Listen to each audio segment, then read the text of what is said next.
राम राम जी, जय श्री राम, हर हर महादेव। मैं बाबा रामदास और आप देख रहे हैं बाबा की खरी खोटी। मेरे साथ जुड़ गए हैं कुमार जी श्रीकांत। तो श्रीकांत जी, शपथ ग्रहण तो हो गया हाँ, हो और गया। कोलकाता में जो है वो शुभेंदु दादा ने शपथ ले ली है। अब वो मुख्यमंत्री बन गए हैं। अच्छा, मुझे एक बात बताइए, ये अखिलेश यादव क्या करने गया था कलकत्ता? ये दीदी से मिलने गया था। वो तो एक दिन पहले ही जा रहा था, दीदी ने उसको मना कर दिया कि आज मत आओ, कल आना। और टिकट नहीं मिली उसको, चीप एयरलाइंस की। बेचारे में पैसा की कमी है अच्छा, ना। हाँ, तो ट्रेन से गया, तो नहीं ट्रेन नहीं, से समय लगता है ना। वो एक फिल्म आई थी, वो क्या नाम, कमीने, याद है? फिल्म आई थी कमीने, उसमें उसका हाँ, जो पंकज कपूर का शाहिद लड़का कपूर। है, शाहिद कपूर का डबल रोल हाँ, था। तो वो एक जो है तुतलाता है, एक हकलाता है और एक तुतलाता है, दोनों भाई हैं। तो जो तुतलाता है, तोतला है, वो श को फ बोलता है, शॉर्टकट को फॉर्टकट बोलता है। साहब को फाहब बोलता है। साहब को फाहब बोलता था। कुछ लोग होते हैं ऐसे। दूर क्यों जाते हैं? आसाम के जितने लोग होते हैं वो वो स को च बोलते हैं, च को स बोलते हैं। तो अभी अभी अभी जब किसी ने पूछा कि आपके पास, मैंने सुना है कांग्रेस के कुछ विधायक संपर्क में है, तो हिमंता विश्व शर्मा ने बोला हाँ, हमारा कांग्रेस का से विधायक हमारा संपर्क में है। बोला से, अच्छा से बोला नहीं, छह विधायक। वो च को स बोलते हैं। हमारा एक दोस्त थे, हम लोग जब एनआईएस पटियाला में, जब एनआईएस डिप्लोमा कर रहे थे कोचिंग का, तो हमारे एक मित्र थे, वो असम के रहने वाले थे, कलिता साहब। वो भी स को च को स बोलते थे। तो समोसा को चमोचा बोलते थे और चप्पल को सप्पल बोलते थे। तो क्या हमारे अखिलेश जी भी और जो है चांद को सांद। सांद बोलते हैं? चांद को सांद चलिए। बोलते हैं। ये चाहिए, ये असम के सभी लोग बोलते हैं। पर हम्म। सैफई साइड के लोग भी मैंने सुना है ल को फ बोलते हैं, फ को ल बोलते हैं। ऐसा कुछ है क्या? हाँ, इटावा सैफई टुंडला वाला जो इलाका है ना, उनके हाँ, प्रोनाउंसिएशन में दिक्कत है। उनके वर्तनी और उनके उच्चारण अवयव गलत हैं। नहीं, उन्होंने जो बोला है कि हमारे ल को फ बोलते हैं और फ को ल बोलते हैं। तो इन्होंने तो वो कहा कि लक को हमने क्या आई बोलेंगे? वो लक को क्या बोलेंगे? नहीं नहीं, ये फैमिली शो है हम लोग का। ठीक है। ऐसे शब्द नहीं, मैंने तो बोला ही मुझसे नहीं वो मत शब्द। मुझसे ठीक। मत बोलो। तो अगर अगर अखिलेश यादव ये कहे कि मेरा लक बहुत अच्छा है, नहीं नहीं, तो हाँ, अगर अगर अखिलेश यादव को कहना हो अखिलेश यादव बहुत लकी आदमी है, तो वो कुछ और हो जाएंगे। तो उन्होंने कहा है कि मैं दर्शकों के ऊपर छोड़ देता हूं समझने का। उन्होंने कहा है कि हम आईपैक्स से अपना करार रद्द कर रहे हैं क्योंकि हमारे पास फंड नहीं है, उनको देने के लिए फंड नहीं है। तो अब ये तो फिर बड़ी मेरा दिमाग काम दुर्भाग्यपूर्ण कर रहा है। स्थिति है। ये तो बड़ी दुर्भाग्यपूर्ण स्थिति है। और विपक्ष तो हमेशा से आरोप लगाता आया है कि लेवल प्लेइंग फील्ड नहीं है। बीजेपी जो है वो जो है वो एडवांटेज में रहती है, चुनाव बराबरी का नहीं होता है। हमारा सारा पैसा जो है वो बीजेपी उठा के ले जाती है, पैसा हमारे तक आने नहीं देती है, हमें फंड की कमी है। आपको याद होगा कि पिछली बार जब चुनाव हो रहा था तो इनका फंड जो है वो इत्र वाला जितना फंड था, कन्नौज वाला, वो भी सब बीजेपी वाले उठा के ले गए थे, याद है ना? याद है। गुटखा किंग था, एक गुटखा व्यापारी, कानपुर का गुटखा व्यापारी। अच्छा। तो गुटखा व्यापारी हर बार चुनाव में, क्योंकि उसका धंधा भी मुलायम सिंह यादव के कारण स्टैब्लिश हुआ था, तो हर चुनाव में, अब मैं उसका नाम नहीं लूंगा, लेकिन लास्ट में बाघ आता है, तो उसके जो ब्रांड है उसमें, तो दरअसल वो हर हर चुनाव में मुलायम सिंह यादव और समाजवादी पार्टी को फंड करता था। उसकी बात कहीं से पता चली, उस वक्त मेरठ के एक सांसद हुआ करते थे वाजपेयी जी, बीजेपी प्रदेश अध्यक्ष हुआ करते थे। ये बात उनको पता चली, उन्होंने सेंटर के जरिए पता नहीं क्या हुआ, लेकिन वो गुटखा बेचारा बंद, उस गुटखे वाले के यहाँ छापा पड़ा, कानपुर वाले के यहाँ, और उसकी लग गई, और ऐसी लगी कि उसके खाते भी फ्रीज रहे 8-9 महीने। सुप्रीम कोर्ट जाकर अपने खाते ठीक करवाए उसने, मार्केट में वो गायब हो गया था। नहीं तो इसका आईपैक का के जो कोयले घोटाले का संबंध अखिलेश यादव से क्या है? भाई ममता बनर्जी चुनाव हार गई, तो अखिलेश ने आईपैक से करार क्यों रद्द किया? ये क्या पहेली है, जरा ये दर्शकों को समझाइए। जी, दरअसल आईपैक के ज्यादातर लोग दागदार हैं। आईपैक के लोगों का नाम दरअसल कोयला घोटाले और शारदा चिट फंड वाले में है, और यहाँ तक कि टीचर्स भर्ती घोटाला हुआ था, उसमें भी 6-7 आईपैक के कर्मचारियों का नाम है। और आपको पता है कैसे टीएमसी के जो मंत्री थे, उनके घर में अरबों रुपए मिले थे, और उनकी गर्लफ्रेंड के घर में भी अरबों रुपए मिले थे। देखिए, बात बिल्कुल साफ है, सीधी है, कि जब आईपैक इनका बंगाल का चुनाव संभाल रहा था, ममता बनर्जी का, इस बीच आईपैक के लोगों को गिरफ्तार किया गया, और आईपैक के अभी प्रमोटर है उनको भी गिरफ्तार किया गया। उसके बाद बीच चुनाव में आईपैक ने अपने ज्यादा से ज्यादा कर्मचारियों को 15 मई तक छुट्टी पर भेज दिया था, कि 15 मई के बाद हम आपको काम बताएंगे, क्या करना है, कैसे करना है, क्या सारी चीजें लेनी है। अब दरअसल अखिलेश यादव की इस मामले को लेकर फट गई कि साहब, अगर आईपैक वाले को हमने यूपी वाला काम दे दिया और यूपी का वो काम करने लगा, और इस बीच अगर ईडी और सीबीआई ने आईपैक के लोगों को फिर से उठा लिया, तो वो ममता बनर्जी तो है नहीं कि वो बचाने के लिए पहुंच जाए आईपैक के ऑफिस, और वो फाइल ले लें, और वो मोबाइल ले लें, और वो पेन ड्राइव ले लें, और वो तमाम दस्तावेज ले लें चुनावी प्रबंधन का।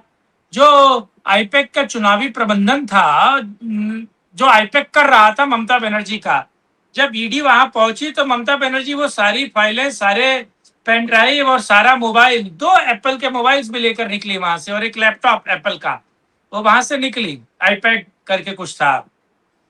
तो अखिलेश यादव को इस बात की दिक्कत है कि बीच चुनाव अगर आईपैक वालों को उठाने लगी ईडी या सीबीआई, तो उनका सारा खेल बर्बाद हो जाएगा। इस बीच प्रेस कॉन्फ्रेंस के दौरान अखिलेश यादव ने इस बात को भी कहा था, अगर आपको याद है, कि मैं किसी के खिलाफ अगर मानहानि या किसी के कैरेक्टर को असैसिनेशन करने की कोशिश करूंगा, तो मैं 360 को ले लूंगा, मैं सीईबी वाले को हायर कर लूंगा, मैं एपेक्स को हायर कर लूंगा। तो बहुत सारे इन्होंने नाम बताए, उन नामों को मैं जानता हूं, उनके साथ मेरा भी एक अच्छा काम रहा है, क्योंकि सर्वे का काम मैं करता हूं। तो दरअसल अब अखिलेश यादव को कोई और दिक्कत नहीं थी, अखिलेश यादव के पास फंड की कमी नहीं है, और जब से उनके सांसद जीते हैं तब से उनके पास फंड की कमी नहीं है। और ममता बनर्जी ने उनको वादा भी किया था कि अगर हमारी सरकार वापस बनती है, तो उत्तर प्रदेश में बीजेपी को हराने के लिए हम आपको अच्छा खासा फंड देंगे, और आईपैक जो आपको सुविधाएं देगा। आईपैक ने दरअसल 650 करोड़ रुपए मांगे थे उनको, अखिलेश यादव से मात्र 650 करोड़ रुपए मांगे थे अपनी टीम को मैनेज करने के लिए, यानी कि चुनाव के प्रबंधन के लिए। बाकी पैसा कहाँ जाना है, क्या नहीं जाना है, कैसे करना है, किसको खड़ा करना है, किसके खिलाफ गोटियां सेट करनी है, एक्स पर किसका वेंडलाइजेशन करना है, इंस्टा पे क्या चलाना है, सोशल मीडिया को किस तरह से इन्फ्लुएंस करना है, उसका पैसा अलग था। लेकिन अपनी सुविधा शुल्क या सेवा शुल्क 650 करोड़ रुपए के आसपास आईपैक ने मांगे थे, जिससे ममता दीदी ने कहा था कि भैया मैं दे दूंगी, कोई दिक्कत नहीं है। अब इस बीच अखिलेश यादव को भी लगा कि चलो भैया 650 करोड़ रुपए दे दें, मैं ही दे दूं, ममता तो हार गई, मैं मेरे अपने सांसद सब मैनेज करेंगे, निकाल के लाएंगे। लेकिन अगर इस बीच आईपैक वाले को उठा लिया जाएगा तो भैया वो तो फटके फ्लावर हो जाएंगे, वो तो औंधे मुंह करेंगे, बत्ती सी टूट जाएगी। और आजकल तो उनका ब्राह्मण प्रेम जगा हुआ है। आजकल कह रहे हैं कि साहब वो महाराणा प्रताप के हाथ में सोने का भाला देंगे। आप देख रहे हैं ना उनका। जी जी, नहीं मैं उनका, देखिए अखिलेश की जो फटनती हुई है, स्पेशली हाँ। बंगाल चुनाव के बाद, अभी एक अपुष्ट एक और मीम चल रहा है, या मैं समझ रहा हूं कि सोशल मीडिया पे एक बात चल रही है कि अखिलेश ने स्ट्रिक्ट वार्निंग दी है अपने कैडर को कि किसी हिंदू देवी देवता, हिंदू धार्मिक ग्रंथ के खिलाफ एक शब्द नहीं बोलना है, किसी सवर्ण के खिलाफ, किसी सवर्ण नेता के खिलाफ, किसी सवर्ण आइकॉन के खिलाफ, जैसे वो रामजी लाल सुमन ने जो बकवास की थी उस टाइप हाँ। की कोई बकवास नहीं करनी है। या उनका जो वो मौर्य जो है, वो जो है मनुस्मृति और स्वामी प्रसाद मौर्य, हाँ रामचरितमानस जो है वो उसका अपमान करता फिरता था। इसके अलावा उन्होंने कहा था कि गुंडागर्दी के कोई गाने, भोजपुरी गाने नहीं बनेंगे। इसकी स्ट्रिक्ट वार्निंग दी गई है कि कोई भी सपा कार्यकर्ता किसी प्रकार का कोई भी भोजपुरी गाना संगठन के अप्रूवल के बिना नहीं बनाएगा या शेयर करेगा। यहां तक कि मीम बनाने, अच्छा और एक चीज और सुनिए, जितने भी ये वो दो हिरिया जिरिया जो है वो बहुत ज्यादा जो बकवास करती थी ना दोनों, कंचना यादव और प्रियंका भारती, हाँ वैसी हिरिया जिरिया तो इसमें भी बहुत है, समाजवादी पार्टी में भी बहुत है रे हिरिया जिरिया है। वो एक हरे कुर्ते वाले और जो लोग जो भी मतलब बैड माउथिंग करते थे उनको स्ट्रिक्ट निर्देश दिया गया है कि आप प्रवक्ता बन के जब जाएंगे तो उनको बकायदा ट्रेनिंग कैंप्स आयोजित किए जा रहे हैं समाजवादी पार्टी में कि क्या बोलना है क्या नहीं बोलना है, बहुत पोलाइट होके बोलना है, किसी भी बहस को जीतने की कोशिश नहीं करनी है, बहस में जीत के कोई फायदा नहीं होता। अच्छा, इसके अलावा एक और इनका एक हिरिया जिरिया, वो जो दिल्ली यूनिवर्सिटी वाला था जिसको दिल्ली यूनिवर्सिटी से लात मार के निकाल दिया, तो वो अखिलेश यादव का सारा, डॉक्टर लक्ष्मण यादव दिल्ली विश्वविद्यालय के प्रोफेसर हैं, उसकी भी बड़ी जबरदस्त क्लास लगाई गई है, उसकी भी क्लास लगाई गई है। और भाटी राष्ट्रीय प्रवक्ता जो राम को काल्पनिक और मोहम्मद साहब को असलियत का देवता बनाता है वो। हाँ अच्छा, इसके अलावा एक चीज और बताऊं, अभी कल एक बड़ी हाई लेवल मीटिंग हुई है लखनऊ में समाजवादियों की, उसमें बताया गया कि वो मेरे दिल में है काबा और पता नहीं कहां मदीना,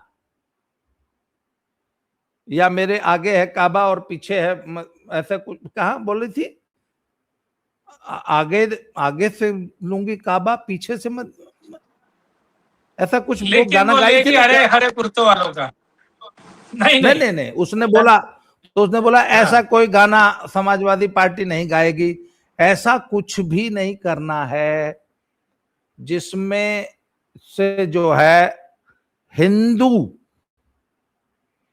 नाराज हो, हिंदू पोलराइजेशन हो, मुस्लिम पोलराइजेशन के लिए हिंदुओं को नाराज नहीं करना है। बाकायदा समाजवादी पार्टी की बैठक में इस बात की चर्चा हुई कि वो सयोनी घोष के उस गाने ने बहुत बड़ा नुकसान किया ममता बनर्जी का।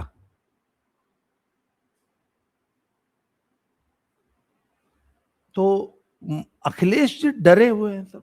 अच्छा, डर मैंने आपको याद होगा एक बार हमने बिहार चुनाव के बाद भी एक वीडियो बनाई थी कि बिहार चुनाव से भी अखिलेश को बहुत बड़ा झटका लगा। मैं कल के एक वीडियो में मैंने एक और बात कही, मुझे एक बात बताइए, चुनाव जब हार गई ममता बनर्जी, दर्शकों से भी मैं ये बात मैं पॉइंट आउट करना चाहता हूं, चुनाव जब हार गई ममता बनर्जी तो सांत्वना देने अखिलेश जी पहुंचे, चुनाव प्रचार करने क्यों नहीं गए? आप बताइए। मैं एक बात बताऊं, यूपी नहीं, आपके बिहार दोस्त तो गए थे के, ना, आपके दोस्त तो गए थे ना। मेरी बात कंप्लीट होने दीजिए। यूपी बिहार के स्पेशली यादव समुदाय के कम से कम 20-25 लाख लोग कलकत्ता, हावड़ा और बंगाल में रहते हैं, इसमें कोई शक नहीं। 20-25 यादव रहते हैं ना, 20-25 लाख, उनके बीच में चुनाव प्रचार अगर अखिलेश यादव करते तो ममता दीदी को लाभ होता कि नहीं होता? पर इसके बावजूद अखिलेश यादव ने न कोई अपील जारी की, न चुनाव प्रचार करने गए, न अपना कोई नेता भेजा। क्यों? क्योंकि अखिलेश को यह पता था कि उनका, यादव समाज का और बंगाल का जितना भी हिंदी भाषी है वो सब भाजपा समर्थक है।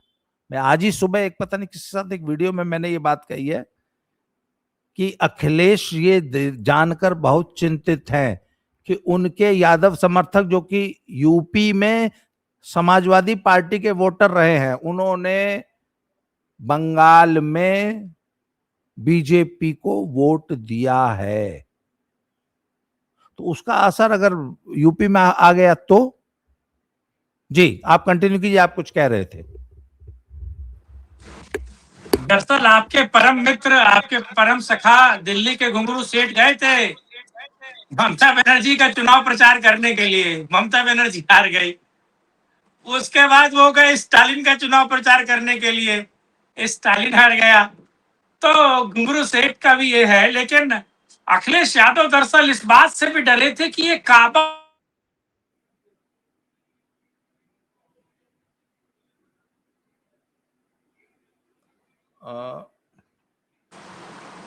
वो कौआ के पीछे भगवा देते हैं। इसमें एक और महत्वपूर्ण बात है, ये काबा मदीना वाले सेंटिमेंट को अगर बीजेपी कहे जोड़ती अखिलेश यादव पे और एक चेपी चिपका देती, एक टैग लगा देती कि अखिलेश यादव मुसलमानों के हितैषी, काबा मदीना को प्रमोट करने वाली ममता बनर्जी और सैनी घोष के साथ प्रचार कर रहे थे। आपको याद है 2024 में ममता बनर्जी अखिलेश यादव के लिए चुनाव प्रचार करने के लिए बनारस आई थी, आपको याद है? यस, याद है, याद है।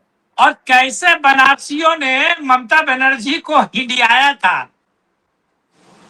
कैसे ममता बनर्जी को हिंडियाया था, इतना हिंडियाया था कि बंगाल पुलिस ममता बनर्जी को वहां से उठा कर ले गई थी कि आप चलिए, यहाँ राड़ा हो जाएगा, ये उत्तर प्रदेश है, बंगाल नहीं है। तो दरअसल ममता बनर्जी से इस बार अखिलेश चिपकना नहीं चाहते थे, और मेरे और आपसे बेहतर ममता बनर्जी का बंगाल का भविष्य अखिलेश यादव समझते थे। आप बात समझिए, क्योंकि जितने भी राजनेता होते हैं, जितने भी पॉलिटिकल पर्सन होते हैं, वो वाकई मौसम वैज्ञानिक होते हैं। क्योंकि वो जनता, वो मतलब पार्टी में होते हैं, उनके पास कहीं ना कहीं से चीजें आती रहती है, हर एक राज्य की चीजें आती हैं। तो उनको बहुत बेहतर पता था कि ममता बनर्जी जो है वो एक तरीके से वो हार रही हैं, और जिस तरीके से तुष्टीकरण किया है, अपीजमेंट, और एक अपीजमेंट होता है, यानी कि आप मुसलमानों को खुश करें, ये अपीजमेंट है। लेकिन आप हिंदुओं को तंग करें ताकि मुसलमान खुश हो जाए, ये अल्ट्रा अपीजमेंट की पॉलिसी है ना। तो ये अल्ट्रा अपीजमेंट वाला टैग जो ममता बनर्जी लिए घूम रही थी, अखिलेश यादव कतई नहीं चाहते थे कि ये टैग उन पर भी चस्पा हो, और उनसे भी लोग सवाल पूछे कि भैया ये आप ममता बनर्जी को सपोर्ट करते हैं क्या। अब सवाल ये उठता है कि फिर ये हारने के बाद क्यों गए। हारने के बाद दरअसल ये इसलिए गए कि भैया भला बुरा सब माफ कीजिए, हमारी आपकी नमस्ते, हम आईपैक को राम राम करते हैं, और आईपैक वालों से कह देना कि अगर ईडी उनसे पूछताछ करे तो हमारा या हमारे संगठन के किसी आदमी का वो नाम ना ले। और दरअसल ये सिंपैथी देने नहीं गए थे अखिलेश यादव, दरअसल वो अपना नाम उस डायरी से मिटवाने गए थे जिस डायरी में आईपैक के काले कांडे ममता बनर्जी के द्वारा लिखे गए हैं, या जिसमें ये बात निकल कर आती है कि शारदा वाले फंड का या कोयला घोटाले का पैसा अखिलेश को चुनाव प्रबंधन के लिए भी मिला है आईपैक के थ्रू। जी, आपने जो एक बात बहुत महत्वपूर्ण कही कि अखिलेश ने अपने पूरे कैडर को, और अखिलेश के जो स्ट्रेटेजिस्ट हैं उन्होंने भी पूरे संगठन को ये बात कन्वे कर दी है कि प्रो मुस्लिम छवि चलेगी, पर एंटी हिंदू छवि नहीं बननी चाहिए। इसलिए पिछले कुछ महीनों से आपने देखा होगा कि अखिलेश मंदिर बनवा रहे हैं, मंदिर जा रहे हैं, हनुमान चालीसा, हनुमान जी की जो है वो चौपाइयां शेयर कर रहे हैं। अभी उन्होंने लेटेस्ट आज जो बयान दिया है कि राणा प्रताप, महाराणा प्रताप की मूर्ति बनेगी, उसमें चेतक नाम का घोड़ा भी होगा और भाला सोने का होगा। पर उत्तर प्रदेश की जनता ने ये ठान लिया है कि वो जो सोने का भाला है ना, वो अखिलेश के स्थान विशेष में इस चुनाव में जनता प्रविष्ट कराकर झंडा गाड़ देगी। अखिलेश जी, आप अपना श्रीकांत जी, आपने समय दिया सर, इसके लिए बहुत बहुत आभार, धन्यवाद। 9 बजे के लाइव का भी समय हो रहा है, लाइव में फिर से मिलते हैं। तब तक के लिए जय श्री राम, हर हर महादेव, और दोबारा मिलते हैं। Thank you. वंदे मातरम।